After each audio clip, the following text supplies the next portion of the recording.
네, 안녕하십니까. 황태순 TV의 황태순. 김현광입니다. 예, 오늘은 2019년 3월 9일 토요일입니다.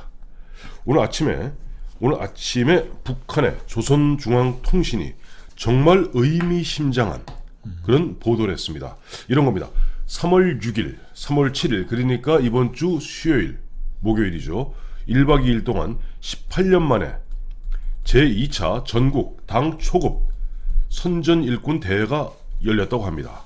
그런데 김정은이 서한을 통해서 이런 얘기를 했다고 그래요.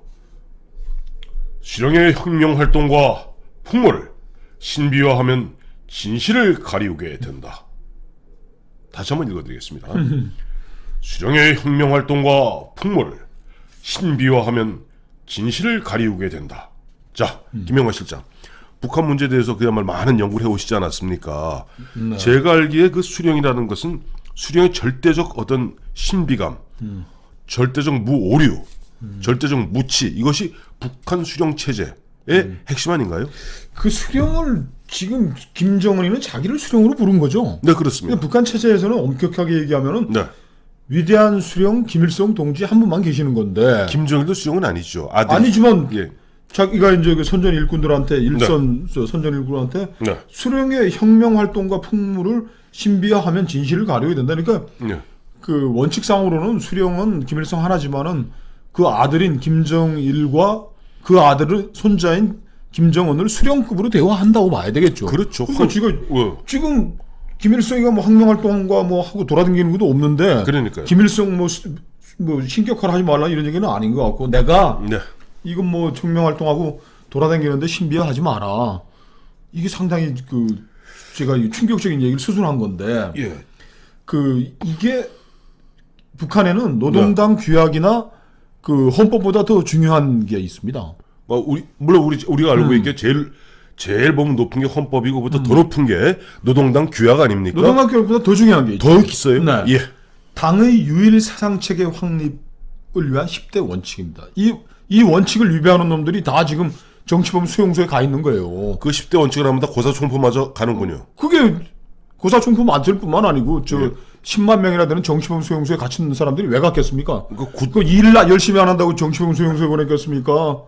그게 흔한 얘기로 예전으로 얘기하면 반역, 역모를 꾀했기 때문에 삼족을 멸하는 거군요. 근데 뭐 반역까지도 아니고 집에서 얘기하다가 예. 형님하고 뭐 술 먹다가 형님 저 우리 김정일 지도자 동지 요새 보면 좀 시원찮아요. 뭐 이 얘기하면 그럼 정치범 수용소에 가는 겁니다. 그러면 소개 한번 해주시죠. 그러면 당의 유일 사상 체계 확립의 10대 원칙이에요. 이제 10대 원칙 그 중에 세 번째가 사망이 네.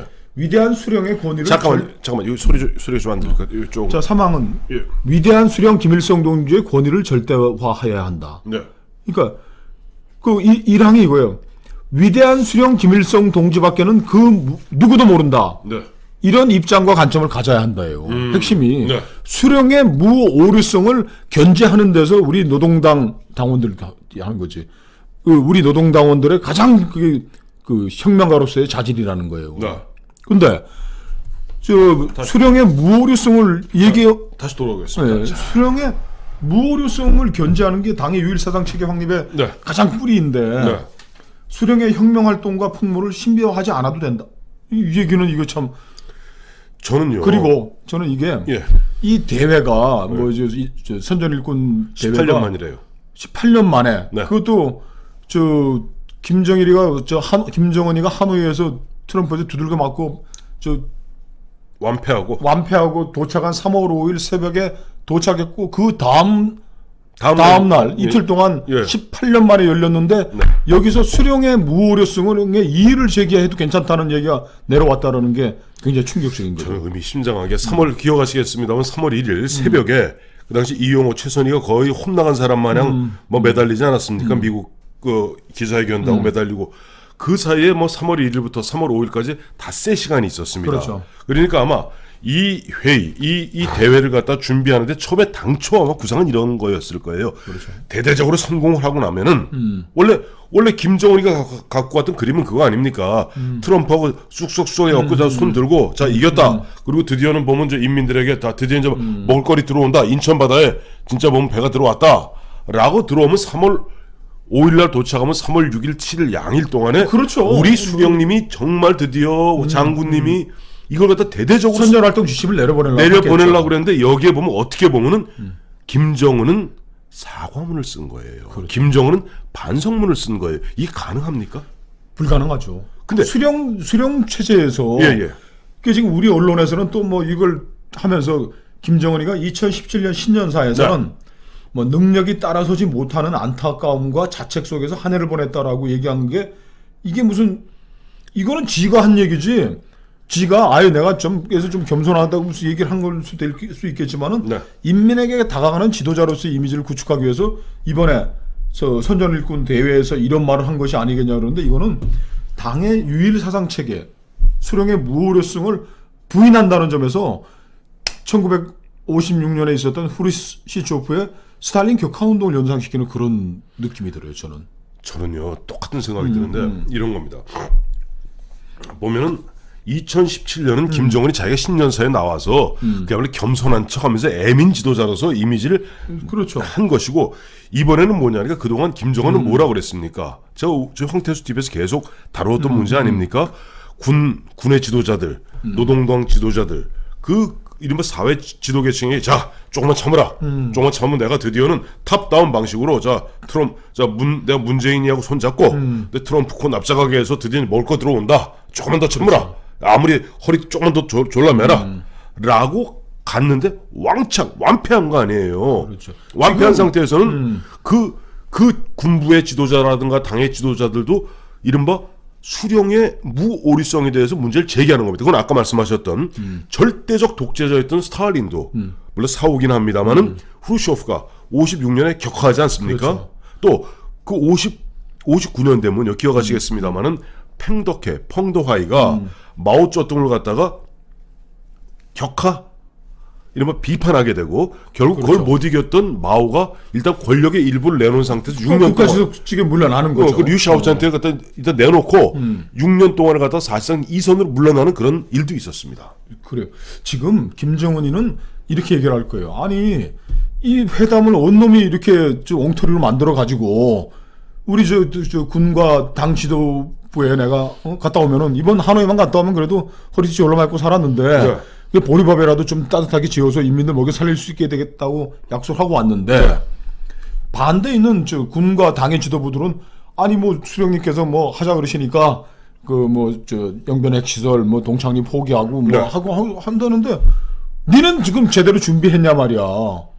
너는 네 아버지 김정일이는 1994년에 플루토늄 20kg밖에 없는 그 상황에서도 미국하고 협상을 해가지고서 70억 달러나 되는 경수로 두기도 받고 중유도 받고 나중에 쌀도 받고 쌀도 받고 비료도 받고 했는데 너는 핵 물질은 뭐 플루토늄, 우라늄 그리고 핵 무기 그리고 미사일까지 다 들고 와서 아니 개성공단 저 금강산도 못 받아온 너는 지도자로서 잘했냐라는 게 질책이 지금 들어가 있는 게 여기에. 그래서 저는 이게 김정일 수령에 대한 격하운동이 시작됐다라고 볼 수도 있는 겁니다. 저는 그 말에 정말 동의를 해요. 그러니까 김일성도 아까 말씀하셨던 그 스탈린이 후르쇼프에 의해서 이제 격화됐던 56년 그에 보면 김일성도 뭔가 좀 기미가 이상하니까 모스크바를 방문하게 됩니다.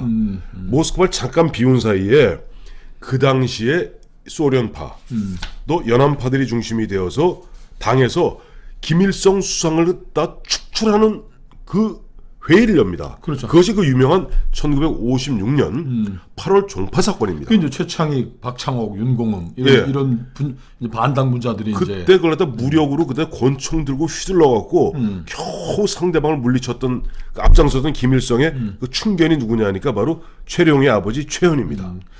근데 이게 그 벌써 60년 전이니까 네. 이런 걸 겪으면서 바로 만들어진 게 당의 유일 사상체계 확립을 위한 10대 원칙이란 말이에요. 그런 거죠.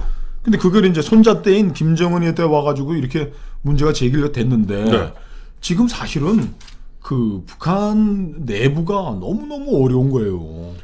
그러니까 북한이 지금 보면 저희가 얼마 전에 한 일주일 됐나요? 저 황태준 TV에서 한번 공개해드린 바 있습니다만은 북한은 지금 작년에 그러니까 지금 GDP라고 그러죠. 거기도 뭐 GDP가 있습니다.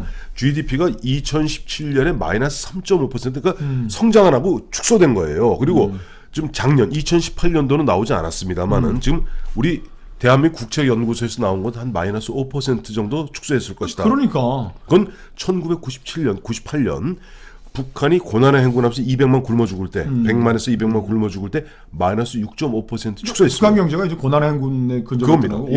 예. 어제 유엔에서 이제 통계자를 또 하나 내놨잖아요. 예. 세계 식량계획 WFP에서 네.